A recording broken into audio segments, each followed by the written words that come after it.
Hey guys, welcome back to the Woolen Homestead. My name is Tiffany. This is episode 112 and today is June 22nd, 2023. Yeah, you can find me on Instagram at the Woolen Homestead.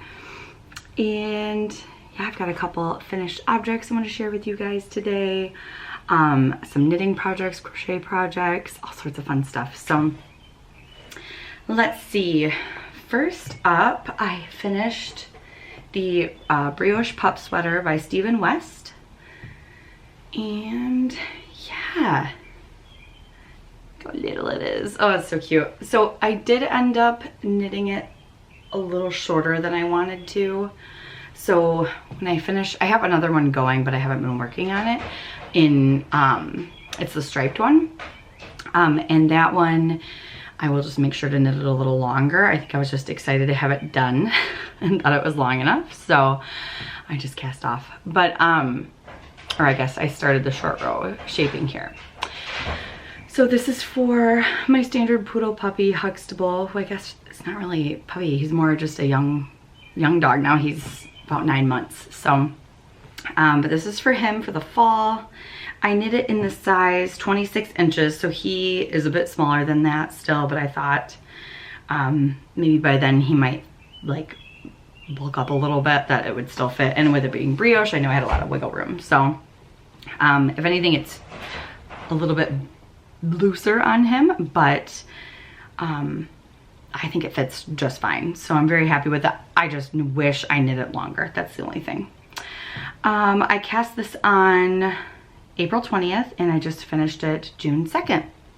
So super enjoyable. I love knitting brioche. I like that it's pretty much reversible. I just got my ends there where I started a new skein. And the yarn that I used is Plymouth. Oh, I don't have the tag with me, but it's from Plymouth and it's a DK weight. And I got it at my local yarn shop here in town in Midland, Michigan. And it's from Stranded Yarn and Coffee. And I used a size US 7 needle.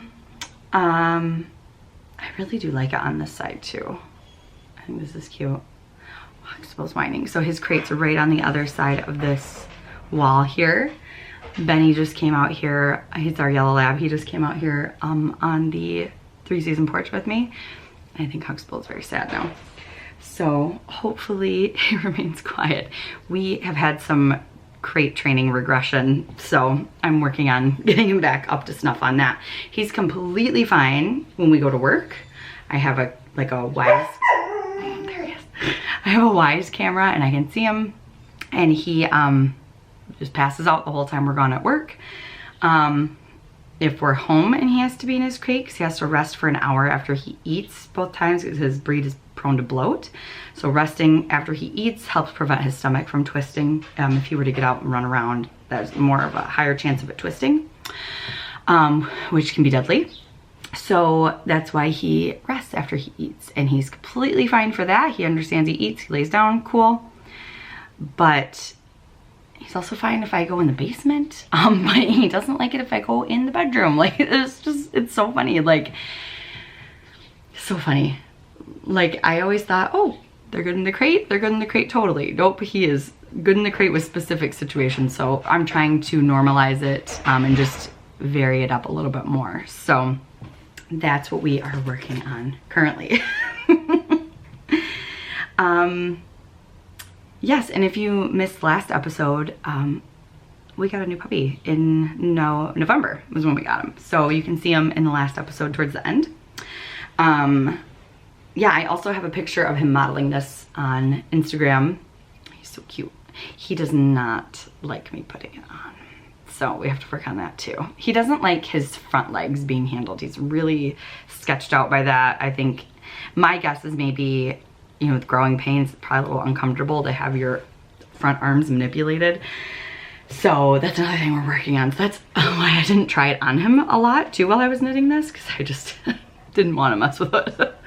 So yeah, so lots of things to work on with a young puppy.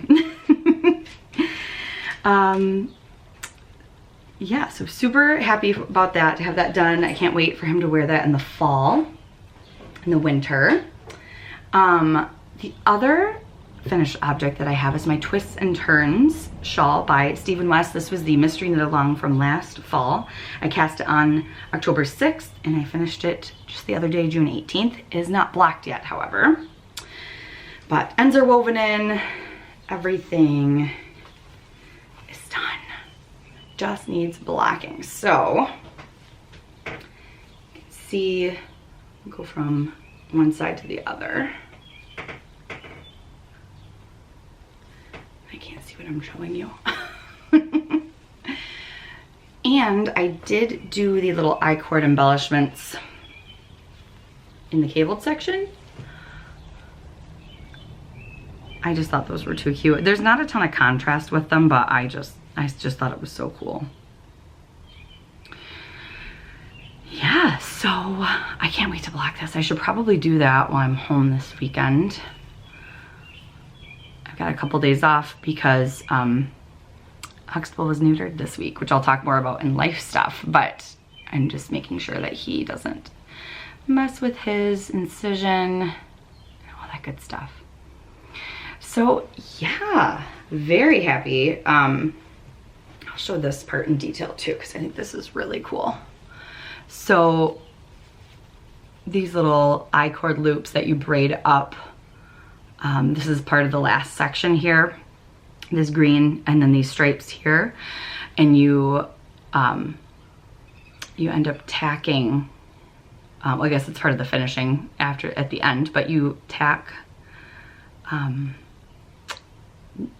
the loops on. And so I thought that was a really cool way, because I remember when this came out, we were all like, what on earth are we doing with these holes?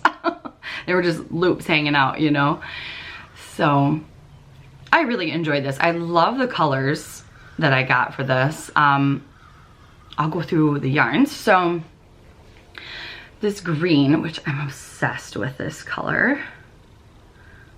It's so pretty. This is a homespun house. It was a Harry Potter club from forever ago. I don't even remember when, 2017, maybe even before that. And it is called You Has to Eat This, Sir. And it came with a little gillyweed bottle charm. So cute. So that is a homespun house. This is the Woolen Homestead, our yarn that we used to dye. This is Earl Grey. So it's just basically a gray with kind of some green bits in there. There's kind of some blue and like rust colors where the dye would split. That was really neat. You can really see it in the cables here.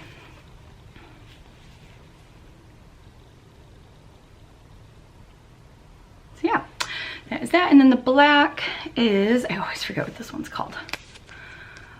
Moscow Farm and alpacas. And, oh, and Angora goats. It's a sock weight yarn. It's a 2-ply. It is 35% alpaca, 35% wool, 10% mohair, 20% nylon. So yeah, this was yarn that was given to me by Caitlin before she moved to Texas, and she's moving back. I'm so excited. So if you follow, sorry, I keep shaking the camera. If you follow Mint Rain hand-dyed yarns, that is Caitlin. She was from Midland, and then she moved to Texas. Now she's moving back with her husband and her baby, and oh my gosh, so exciting. So cannot wait to see her again. So fun. Great. Yeah, so that is my twists and turns. Gotta block it. I think I really, really want to do that. Maybe today, maybe tomorrow. I can utilize my craft room upstairs for that. Stay away from little puppy paws. He is obsessed with yarn. Like obsessed. Like he loves anything soft, so any stuffed animal. We really worked on him not destroying them. He's actually doing okay with that. We'd just take it away from him if he were to start, but really lately he's done really good with not destroying his stuffed animals. But yarn is just pretty much a stuffed animal in his eyes, and any socks, whether it's hand knit, whether it's just regular old commercial socks, he's obsessed. And so he's our little sock stealer and just runs. Thank goodness he does not try to eat them. I'm hoping that stays that way because that could be really dangerous. But I just try not to make a big deal out of it. Like I just go over to him calmly, grab it, take it away. Honestly, I find it really funny, and I shouldn't find it funny, but he's so cute when he does it. He grabs it and then he tears through the house prancing, just like so goofy, and it's so funny. So yeah, like I said, luckily he doesn't try to destroy them, which is good. Whether it's yarn, socks, any of that, so that's good. Although I'm sure he'd love to just tear apart a cake of yarn, but it hasn't gotten to that point yet, thankfully. I've caught him anytime he's grabbed it. Okay, those are my finished objects. I'm gonna show you guys some crochet now. I've been having a blast crocheting lately. So last time I talked about my opal granny stripe blanket, and I did end up ripping it out and starting over, like re-chaining, because it just wasn't wide enough for my liking. So I took it out and I ended up using 263 chains. And I'm using a C hook from Clover. I love these hooks. I got this at Joann's. Love using those. Let's see. I'll show you guys. I don't remember like how many inches this is when it's laid out, but yeah, I'd have to look. But I just knew that I wanted it bigger, but I don't even remember what I used to reference it, whether I looked up like dimensions online. Usually that's what I do for my blankets, and try to make it to that, whether it's a throw blanket, twin size blanket, whatever it may be. But so this is all using opal yarn. I have some scraps in here. Some are just mini skeins that I bought. Actually, when I looked in my stash, I mostly have either full skeins untouched of opal or mini skeins. So nothing's like scrap leftovers. I've used those up or swapped them or whatever. So I thought that was kind of funny. So I'm just gonna have to knit some more opal socks. I have some leftovers to use. But yeah, I love the granny stripe blanket. I've knit one before, or crocheted one before. It's by Attic 24. And it's just a free pattern. I just got on our website. And it's super simple and mindless and cozy and fun. So I'm very excited. I was gonna do every stripe really like haphazard, not like any rhyme or reason to it.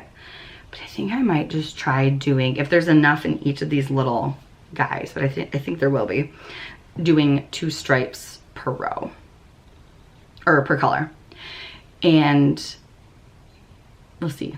I just started, so I don't think I'm gonna worry about any of these. I'm not gonna rip it out again, but I think I'm just gonna try that, see what happens. And then if I don't like it, I'll just go back to being random with it.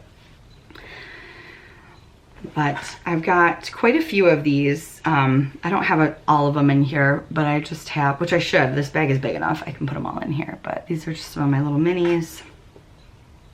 I bought them on Etsy. The shop was Yarn Stories, I think.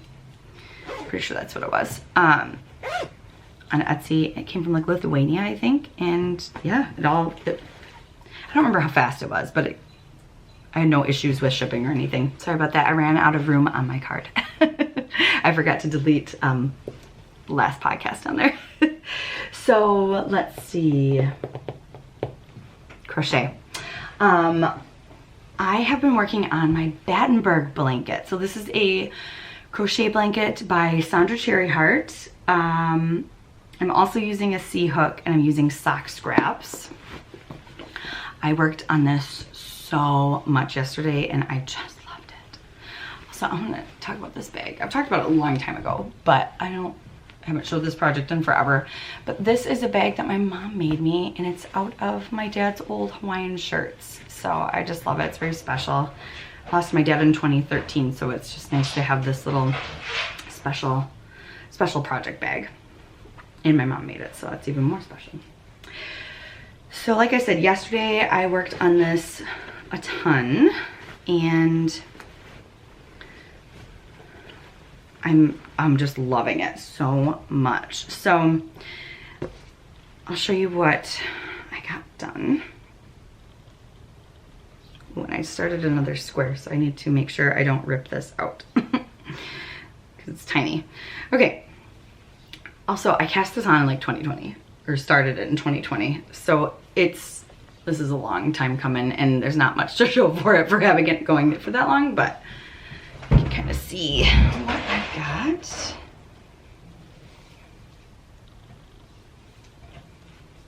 And I have the correct width that I want for it. So now I'm just building down. Like for right now, I'm trying to build this half down to match up with this half, however far down I am. There, so that is my goal right now, and then I'm just going to work all the way down. But what I did for this is just picked out a bunch of scrap yarn that I thought would like kind of look cute together. So it's mostly like pastels. It's not all pastels, but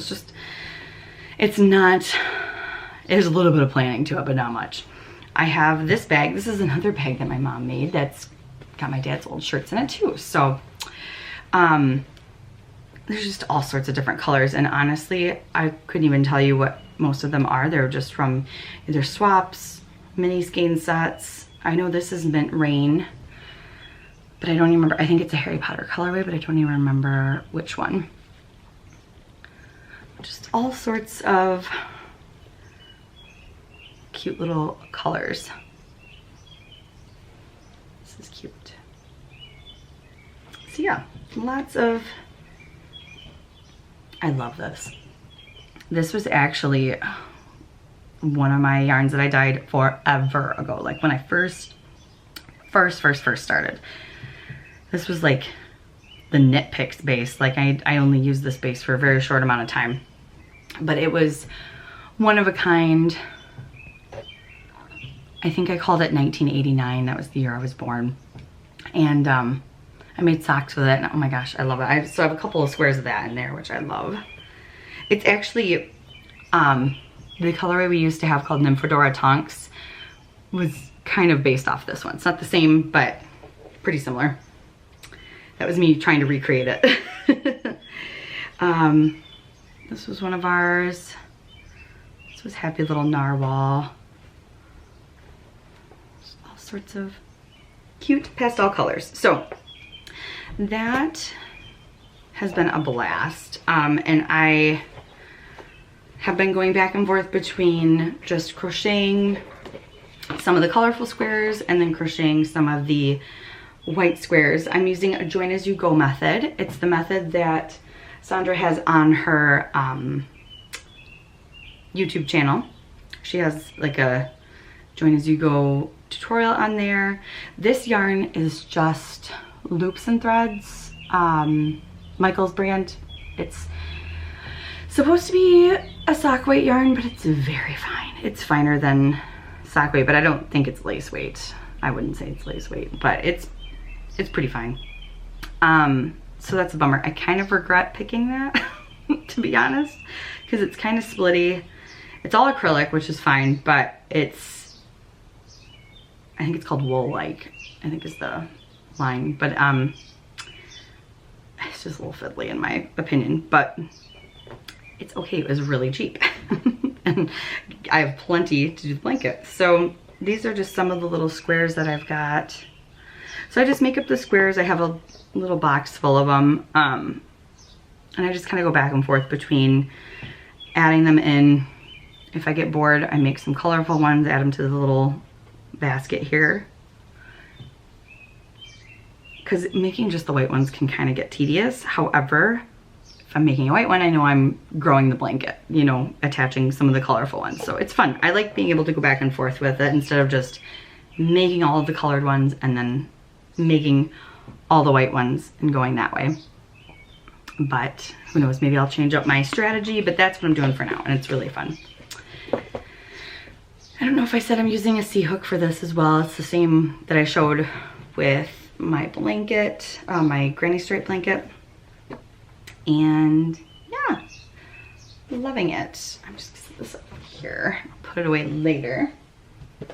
Let's see, what else do I have? I'm gonna take a drink. I'm drinking mango seltzer from Kroger, which is probably a mistake because it's gonna be burpy and I don't wanna do that. So, let's see, knitting. Stuff that I've been knitting is, I mean, I did like 2 rows on this, but I just wanted to show it because I haven't showed it in a while.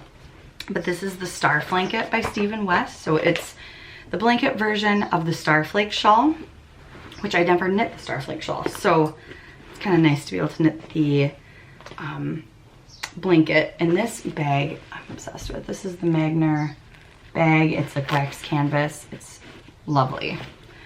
Lovely, lovely. Has bite marks on here, not from the puppy. This is actually pre-puppy. This is from Benny. Benny, our 11-year-old lab, loves leather. So I had it sitting out and he was angry one day that he didn't get to go either out to the garage or the backyard with us, and he told me about it. So that was so funny. Yeah, this is really enjoyable. It's worsted weight in DK scraps that I'm using, and I'm using all pinks, grays, and purples for this.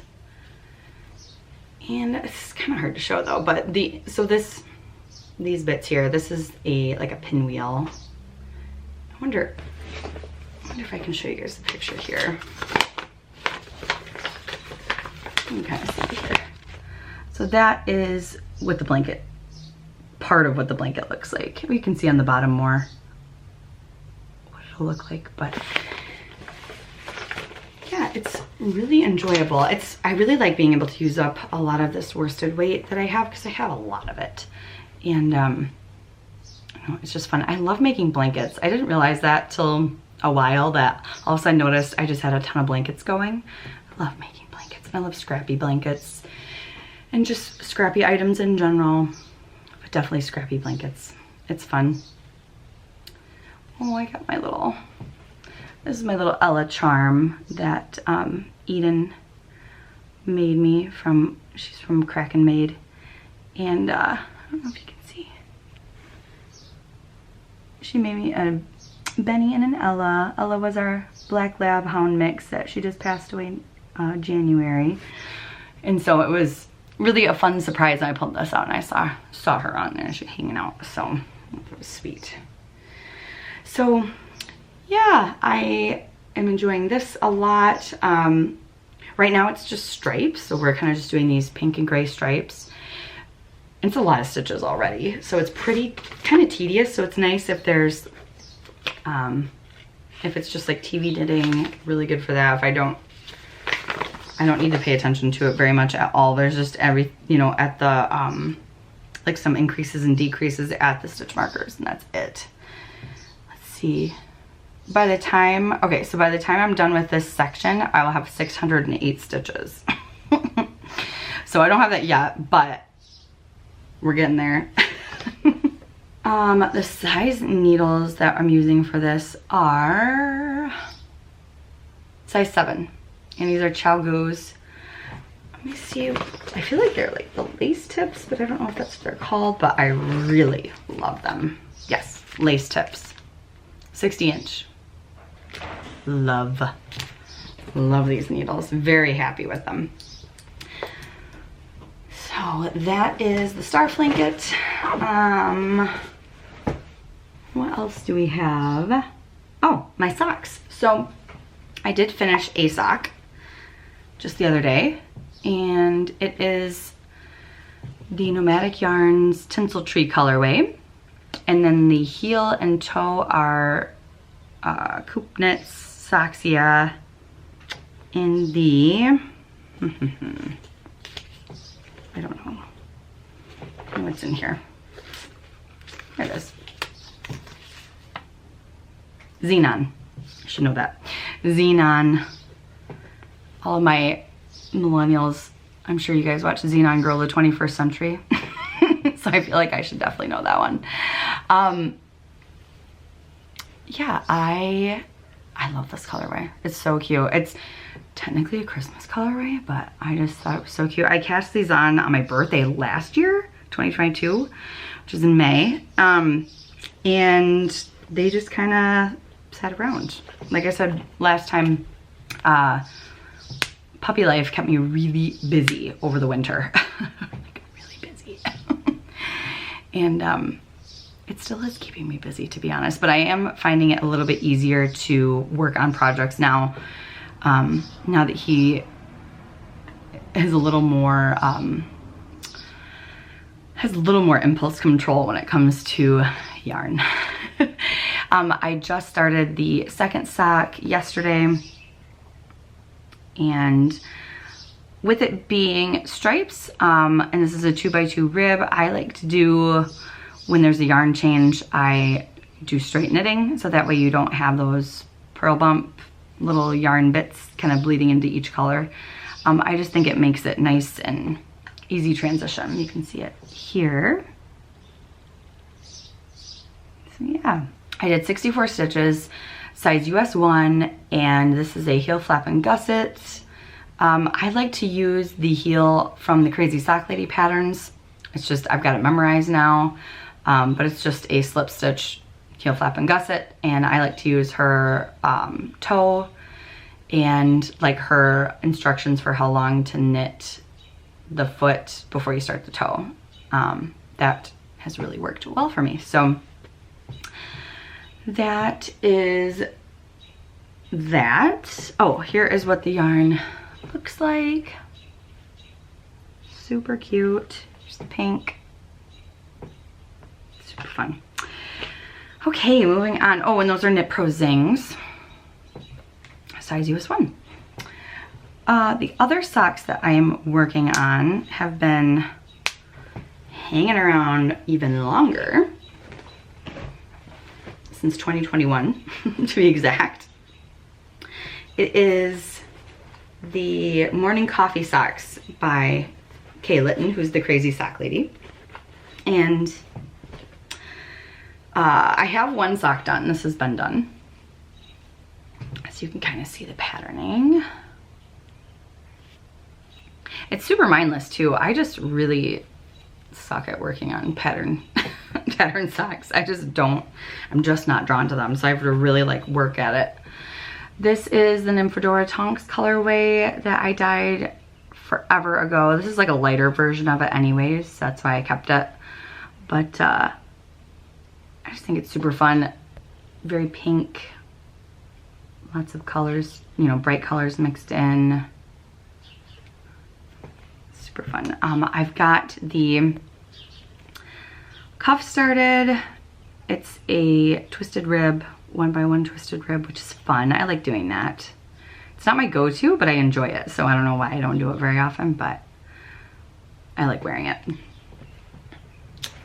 So yeah, those are both part of my summer sock camp plans this year, which is hosted by the Crazy Sock Lady as well.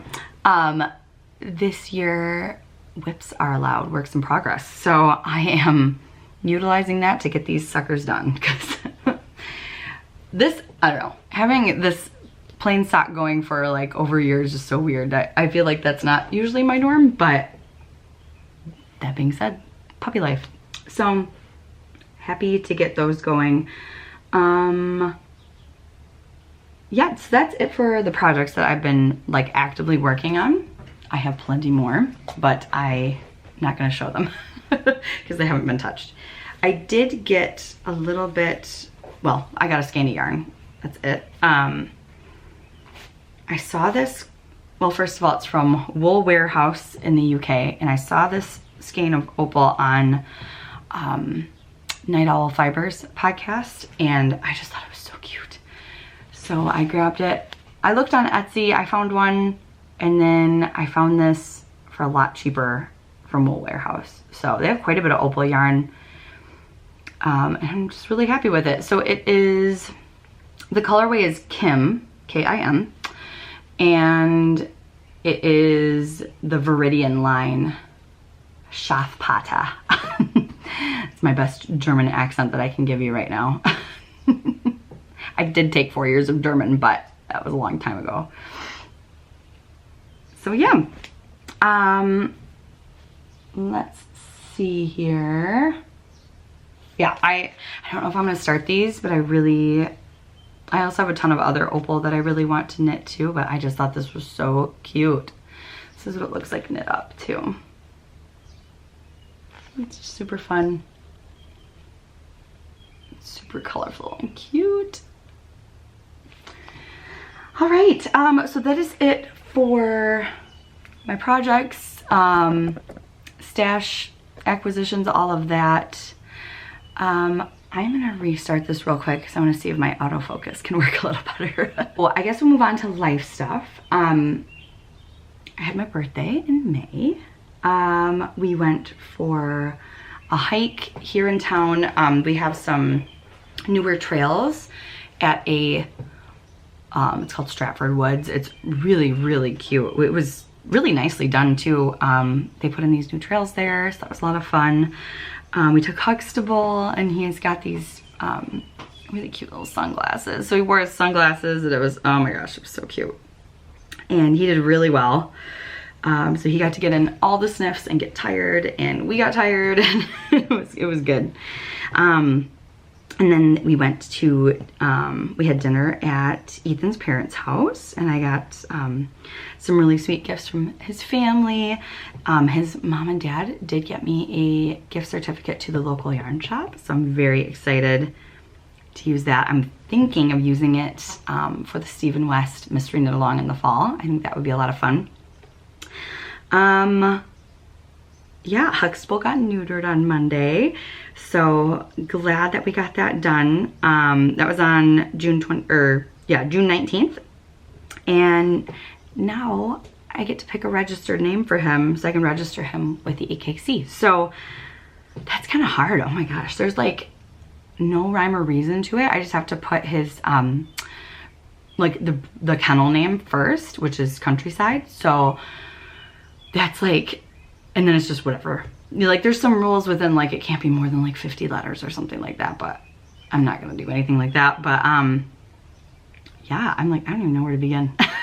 So we've been kind of spitballing ideas for that. So hopefully I'll have a name picked out soon. Not that it really matters, but I don't know, it's just kind of fun. I want to do what's called Fast Cat. I can't remember if I talked about it in the last episode or not, but it's an AKC sport where it's just like a 100-yard dash, and they run as fast as they can. And there's another dog from the same breeder that has been doing really well with it. And Huxtable, like when he gets the zoomies, oh my gosh, he runs so fast. So I don't know, maybe he'd like it, maybe he won't, but I think he will because he loves to chase. And essentially, yeah, I think I did talk about this, but it's essentially you're just chasing this like plastic bag on a string on the ground and as fast as they can. And you get points for it, and then eventually you can earn titles for it. So I just thought that would be a lot of fun to kind of get my feet wet with that into dog sports. I'm not sure if we'll do agility or anything like that, but I figured starting with running it in a straight line might be okay. More so on my end, like I just, like agility seems fun, but it also seems like daunting to me for some reason. I don't know why, but it just seems like a lot. So we'll see. I can't wait. He can't do that though until he's 1. So he'll be 1 in September. So I'm not sure how many more events they'll have after that, but they have these things called like fun runs where you don't get any points for it or anything, but it's just to kind of see if it's something your dog would like. So I figure I'll try that maybe in the fall if there's still any going on. Let's see, his advanced classes finished tonight, but we won't be able to go since he's recovering from his neuter. So that's a bummer, but I'll just do a makeup with my trainer. And then I also want to do CGC, which is the Canine Good Citizen Test, which is another title you can get for them. And also, for those of you, I don't know if anyone cares to hear about this, but if you don't have a purebred dog, but you still want to like earn titles, just not in like conformation, but like dog sports, anything like that, which conformation is where like when you see like Westminster, you know, where they're literally, it's literally for finding the best specimen of the breed. And you can get, I don't remember what it's called. I don't remember if it's, I don't think it's PAL. That's a purebred dog that's, the litter isn't registered with the AKC. But there's another one that's for mixed breeds. And, but you can register them, and then you can still do these sports and earn titles for them. So I think that's kind of neat, which I wish I would have known more about that with Ella, because she was not purebred at all, but I think she would have had a lot of fun doing some of that. So she did get her CGC, but I believe at the time it wasn't even a title, it was just a certificate. And so it just means that they're an all-around well-mannered dog that can behave properly in public. So we're still working on that, but we will, I mean, overall he does a lot better than he did when he was little. He's getting much more comfortable with saying, you know, hi to different types of people and different types of dogs, and he's such a lovely little guy. So I'm really proud of where how far he's come, to be honest. And then, yeah, and I already talked about what's called Fast Cat, which CAT just stands for Coursing Ability Test. So, yeah, that's all I got. Basically just making sure he is healing up from his neuter. Yeah, that's the big things going on here. Ethan's at work today. He's doing well. Yeah, other than that, we're just kind of hanging out. Really not much going on. Enjoying the nice weather. That's been really, really enjoyable. Yeah, I think that's all I got for you guys. If you guys have any tips on helping a excitable young dog heal quickly and not run around and open up his incision. Luckily, we've had good luck with that so far, but every once in a while, like most of the time I've got him leashed if it's around a time that I know he's gonna get kind of crazy.